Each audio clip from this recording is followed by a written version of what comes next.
Hey Wisecrack, Jared Incarnate again, and we've got another Wisecrack quick take on this week's Rick and Morty episode, Pickle Rick. I'm Pickle Rick! I'm here to answer the question, why does Rick turn into a pickle? And yes, it's partly because Dan Harmon said Rick is a pickle in a writer's room brainstorm. Harmon just goes, oh, and Rick is a pickle! And then there's the other easy answer to avoid family therapy. But if you stick with me, I'm going to argue that Rick's being as Pickle can teach us a lot about freedom. Welcome to this Wisecrack quick take on Pickle Rick. And of course, spoilers ahead. But first, a recap. Rick, if you couldn't deduce, has turned himself into a pickle to get out of family therapy. But things go awry, and he ends up fighting his way out of a sewer and later a Russian embassy using a mech suit made out of roach parts and rat limbs. Meanwhile, Beth, Summer, and Morty have to go to family therapy after Summer huffed pottery enamel and Morty peed his pants. There's a clever parallel between Beth and Rick in this episode. Just as Rick goes to insane lengths to avoid bearing his emotions in therapy, Beth is doing her best to stonewall her school-appointed therapist and maintain her emotional distance. I think it's possible that you and your father have a very specific dynamic. I don't think it's one that rewards emotion or vulnerability. I think it may punish them. I think it's possible that dynamic eroded your marriage and is infecting your kids with a tendency to misdirect their feelings. You. Mom! Both of you two. One thing we've noticed in the season is that there's more emphasis on serialized arcs. In the last episode, Rick is willing to stay in Mad Max land to avoid dealing with his daughter's divorce. My daughter's going through a divorce and I am not dealing with it in a healthy way at all. Now, he's literally turned himself into a pickle to run away from reality. And Morty and Summer seem increasingly damaged by their parents' divorce. I am mad that I can't huff enamel without people assuming it's because my family sucks. With this continuation, we've noticed a few themes that seem to be slowly developing, one of which is freedom. This quote from Dr. Wong really sets the stage for our discussion. I think it's because the only truly unapproachable concept for you is that it's your mind within your control. You chose to come here, you chose to talk, to belittle my vocation, just as you chose to become a pickle. Each of us gets to choose. At first, Dr. Wong's monologue seemed a little strange. After all, how could Rick not understand that he's in control? He can do anything, including turn himself into a pickle. The reason anyone would do this, if they could, which they can't, would be because they could, which they can't. But after digging through my notes on the ugliest of existential philosophers, I think Dr. Wong's monologue gets us to something quite insightful. As we all know, Rick doesn't believe in God. There is no God, Summer.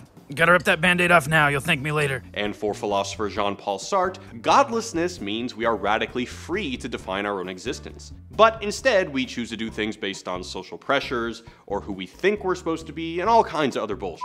Sartre calls this acting in bad faith. But since we're mortal, there's a fixed amount of choices to make in our lives, what Sartre calls finitude, and each of those choices prevents other choices. Choosing to be a truck driver means choosing not to be a teacher. To deny the importance of our finite choices is another way to act in bad faith. Often we pretend to not have a choice. As West Side Story puts it, kindly Sergeant Krupke, you gotta understand, it's just our bringing upkey that gets us out of hand. Our mothers all are junkies, our fathers all are drunks.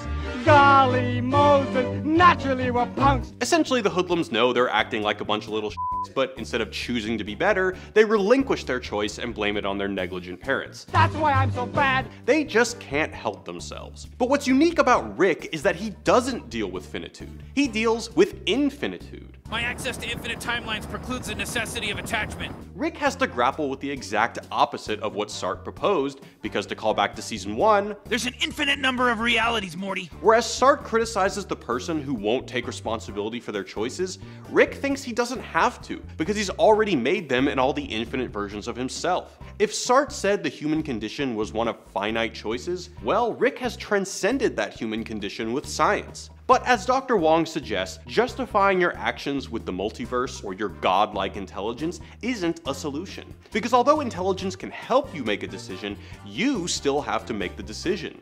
The only connection between your unquestionable intelligence and the sickness destroying your family is that everyone in your family, you included, use intelligence to justify sickness. Despite the fact that Rick is the master of his universe, he paradoxically has yet to come to terms with his own choices. No matter how many versions of Rick exist, nothing can stop the fact that his choices are uniquely his own. Because to quote Dr. Wong, the only truly unapproachable concept for you is that it's your mind within your control. In Season 1, Rick straight up tells us how he deals with the infinite choice in the multiverse. What about the reality where Hitler cured cancer, Morty? The answer is don't think about it. But, of course, all therapy does is make you think about things. So Rick turns himself into a pickle to avoid choice, or at least the appearance of it. As a helpless, armless pickle, it's not his fault if he can't make therapy, and in that sense, Rick's blatant disregard for his choices, as Sark would say, is acting in bad faith. Speaking of arcs, this ties nicely into what we talked about in the last episode, between Jerry's powerlessness, Morty's resentment of him for that very reason, and the juxtaposition with Rick as an all-powerful madman.